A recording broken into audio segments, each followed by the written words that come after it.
You say yes, even when you want to say no. You show up, even when you're exhausted. You help them, even when no one helps you. And when you finally sit down in silence, you wonder, why do I feel so empty? This isn't kindness. This is conditioning. Carl Jung once said, nothing has a stronger influence on their environment, and especially on their children, than the unlived life of the parent. And what you learned wasn't just politeness. It was survival. From a young age, you were taught, don't upset people. Don't make them uncomfortable. Don't disappoint anyone. Don't be a burden. So you became the version of yourself they could love. You learned to smile through pain. To say, it's okay, when it wasn't. To say yes, when your entire body screamed no. Because back then, being accepted wasn't optional. It was the difference between safety and shame. You weren't given the space to develop boundaries. You were raised to be pleasing, to be liked, to be agreeable, to be the child that made everyone else's life easier. But in the process, you lost the ability to honor yourself. And now, you keep repeating it in your adult life, with friends, partners, co-workers, even strangers. Because deep inside, the belief still whispers, if I say no, they'll leave. If I speak up, they'll get angry.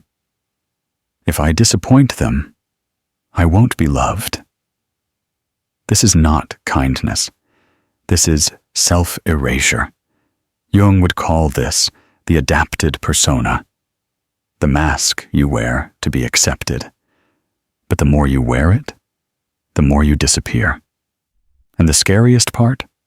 Sometimes you don't even know what you want anymore, because you're so used to asking, what do they need? What do they expect? How do I keep the peace? You become the peacekeeper of every room, at the cost of your own internal war. You apologize before you even make a mistake. You shrink your needs so others can feel big. You silence your voice just to maintain harmony. But Carl Jung reminds us, the privilege of a lifetime is to become who you truly are. And that means letting go of the compulsive need to please, because people-pleasing isn't love, it's fear. It's a trauma response dressed as compassion. It's the child in you still begging, please don't be mad at me. So when you say yes all the time, you're not being nice. You're being controlled by programming, by memory, by the old wounds of not being enough unless you're useful. But here's the bitter truth Jung would have asked you to face. Every time you abandon yourself to keep someone else comfortable, you teach your nervous system that you don't matter. And over time, your body believes it. That's why you feel exhausted. That's why your chest tightens when you say yes. That's why resentment builds beneath your smile. You're not lazy. You're burnt out from carrying everyone's expectations on your back.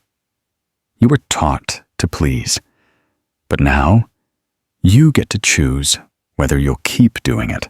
You weren't born afraid to say no. You learned it. And the lesson was loud, even if no one ever said it directly. Every time you tried to speak up, someone got disappointed, someone got angry, someone pulled away, and slowly, you started associating your truth with loss.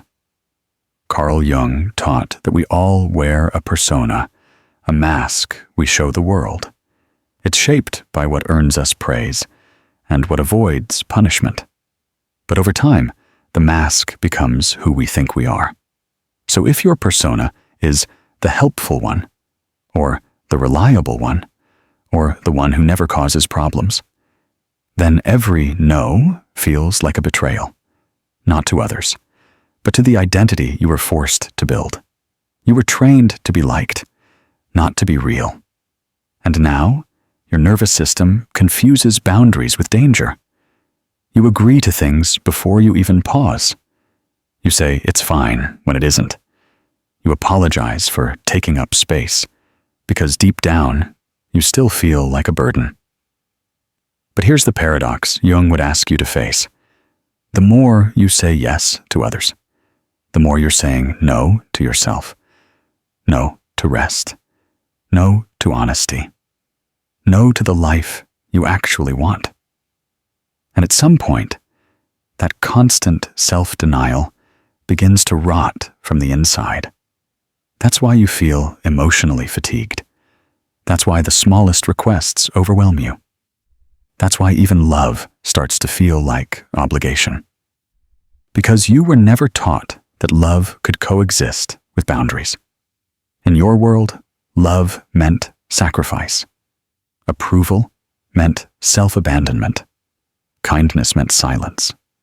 But Carl Jung reminds us, the most terrifying thing is to accept oneself completely.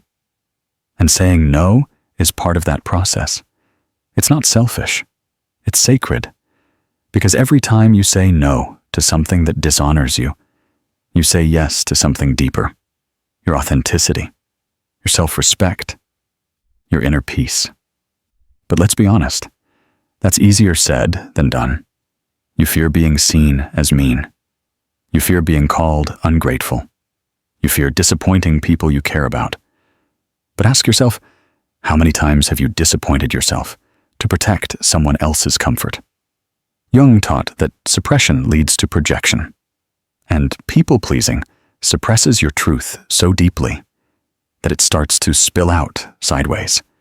You become passive-aggressive. You say yes with a smile and a hidden grudge. You burn out, then isolate. You love people, but secretly resent them.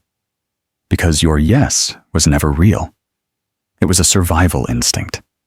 And survival can't create genuine connection. Only honesty can. But to get there, you have to face the part of you that's terrified to be disliked.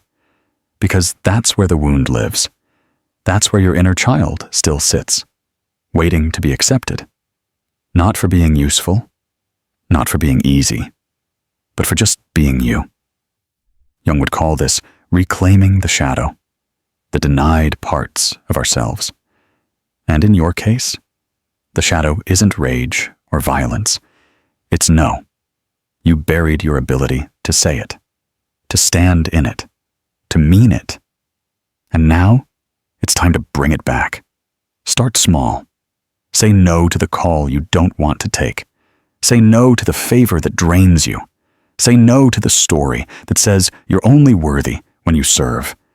Because every no you speak is a yes to the version of you that's been waiting to live. There's a silence that comes after every fake yes. It's not peace. It's self-betrayal. You said yes again, even though you didn't want to, even though your gut screamed no, even though your soul flinched. But no one noticed. Because you smiled. Because you helped. Because you did what they expected. And then you went home and felt hollow. That's the cost of people-pleasing. You trade authenticity for approval. You give away pieces of yourself just to keep others happy. And the worst part? They have no idea. Carl Jung understood this deeply. He believed that when we silence parts of ourselves for too long, we create what he called a neurosis, a psychological fracture between who we are and who we pretend to be. And eventually, it shows up. In your exhaustion, in your fake laughter, in the resentment you feel toward people you supposedly love. You don't hate them. You just hate that you can't be honest with them. Because deep down, you're afraid they'll walk away if you stop performing. So you keep saying yes, until your body can't anymore. You get chronic fatigue, anxiety, irritability, emotional numbness, because your system is tired of pretending. Carl Jung said, "We meet ourselves time and again in 1,000 disguises." And people-pleasing is one of them. You disguise your pain as politeness, your fear as helpfulness, your lack of boundaries as kindness. But it's not kindness if it kills your spirit. It's not kindness if you come home drained. If your joy is performative, if your inner world feels like a graveyard of unspoken no's. The truth is brutal. You don't even know what you want anymore, because you've spent your whole life thinking about what everyone else needs. So when someone asks, "What do you want?" you freeze, you panic, you smile and deflect, because your identity was never built around you. It was built around who they needed you to be. And that's the wound Jung would beg you to look at. Not just your fear of rejection, but your disconnection from self. Because the longer you live for others, the more invisible you become to yourself. You lose your voice, your truth, your fire. You become a version of yourself even you don't recognize. And all the while, the world praises you. "You're so nice. You're always there for me. You're such a good person." But none of it matters when you're alone with your thoughts, because you know the truth. You don't feel good. You feel used. And still, you say yes. Because part of you still believes, if I say no, they'll stop loving me. But Jung would ask you to flip the question. If your yes is the only reason they love you, is it really love? What if the version of you who always agrees isn't lovable? It's just convenient? What if the real you, the one who sets boundaries, who says no, who chooses peace over performance, has never actually been given the chance to exist? Because here's the truth. No one told you. You were never meant to be everything for everyone. You were meant to be something real for someone who sees you. And that begins when you stop sacrificing yourself for temporary approval. Because approval fades, but authenticity remains. And the only way to truly feel peace is to stop building your life around not being rejected. Jung believed that healing begins when we integrate the parts of ourselves we've buried. And in your case, the part you buried was the one that says, "No, that's not okay with me." It's time to dig that voice back up. Not to fight with people, but to finally be in relationship with yourself. Because you deserve more than performative peace. You deserve truth. You deserve space. You deserve to exist fully, without shrinking. And that starts with a word you were taught to fear. No, no feels wrong. Like guilt. Like danger. Like you're breaking some invisible contract. But that's not your voice talking. That's your programming. Carl Jung said, "Shame is a soul-eating emotion." And every time you say yes when you mean no, you're feeding that shame. Silently. Repeatedly. Because the truth is, you don't fear saying no. You fear what it represents. Rejection. Conflict. Abandonment. You were taught that love is earned, that worth comes from usefulness, that silence keeps the peace. So now, speaking up feels like self-sabotage. But Jung would say, This is your shadow, the part of you that was denied expression, the one that learned early. My needs make people uncomfortable. My truth is inconvenient. My voice is dangerous. And so you buried it. But here's what no one tells you. The shadow doesn't die. It waits. It waits in the fatigue, in the resentment, in the emotional numbness you call normal. It waits in the tears that come for no reason, in the exhaustion after a conversation where you smiled too much, in the relationships that feel one-sided, draining, unfair. The shadow becomes the part of you that knows you're lying to yourself, and it gets louder every time you say yes out of fear. So what do? You don't fight the shadow, you integrate it. Carl Jung said, "One does not become enlightened by imagining figures of light, but by making the darkness conscious." And in this case, the darkness is the word you never gave yourself permission to say no, not as anger, not as rebellion, but as truth. Reclaiming your voice doesn't mean shouting. It means honoring what you feel, even when it's inconvenient. It means saying, "I need time to think," instead of immediately agreeing. Saying, "That doesn't work for me," without justifying it. Saying, "I'm not available," without guilt. Saying no with love and still meaning it. This is the work Jung called individuation, becoming whole by reclaiming every lost part of yourself. And your voice is one of the first things that got taken. You learned to survive by being small. But now, you're not surviving. You're shrinking. And it's time to grow. Saying no is not rejection. It's selection. You're not pushing people away. You're protecting the part of you that spent too long being ignored. By everyone, including yourself. And here's the irony. When you start saying no, the right people don't leave. They respect you more. They listen closer. They show up differently. But even if they don't, even if some people get angry, distant, uncomfortable, that's okay.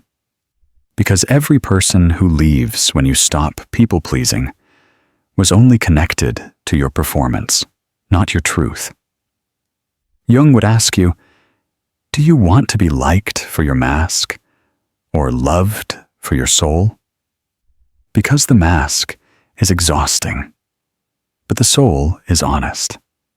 And honesty is the only way to be free. This is not about becoming cold. It's about becoming clear. And clarity always begins with one brave act, speaking the truth, even if your voice shakes. You owe yourself that much. You've spent a lifetime saying yes, not because you always wanted to, but because you were scared of what no might cost you. But here's what it's already cost: your time, your peace, your truth, your identity. And at some point, Carl Jung would ask you, is the approval you get from others worth the betrayal of your own soul? Because people-pleasing isn't harmless. It creates a life where everyone is happy except you. You wake up anxious, go to bed resentful. You smile on the outside and scream silently inside. That's not a life. That's a performance. And you were not born to be a character in someone else's story. You were born to live yours. Jung believed that true healing begins when we choose wholeness over harmony, when we stop silencing ourselves just to avoid temporary discomfort. But how do you begin? You begin small. One no at a time. One honest moment at a time. You start recognizing when your yes is really a fear response. And you give yourself permission to pause. Because here's the truth.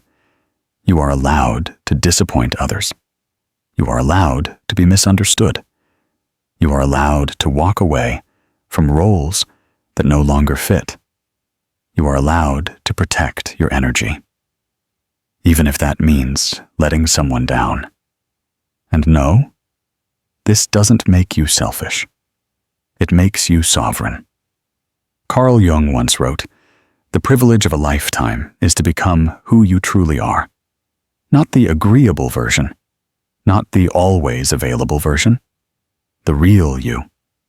The one who says, 'I can't right now. That doesn't align with me. I'm tired. I deserve to rest.' No, not with guilt, but with clarity.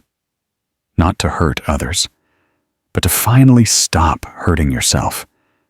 Because the most revolutionary thing you can do is choose yourself in a world that trained you to abandon yourself.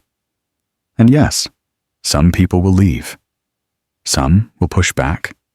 Some will say you've changed. Let them. You're not here to be palatable. You're here to be whole. You're not here to be the reason others feel okay. You're here to feel okay in your own skin. And the beautiful thing? The more you show up as your true self, the more you attract people who don't need you to shrink. Because the people who truly love you won't require you to burn out just to keep them warm. So if you've spent your life saying yes to stay safe, this is your moment to say something new. I choose me now. Not because you're bitter, but because you're healing. Not because you hate others, but because you finally love yourself. And from here on out, every no becomes an act of self-respect. Every yes becomes sacred. Because you're no longer living to please. You're living to be free. Comment below, "I choose myself now," or share the moment you realized your yes wasn't real. Like, subscribe. And if this helped you step back into your truth, consider showing love with a super thanks you. Deserve to be heard. You deserve to rest. You deserve to say no.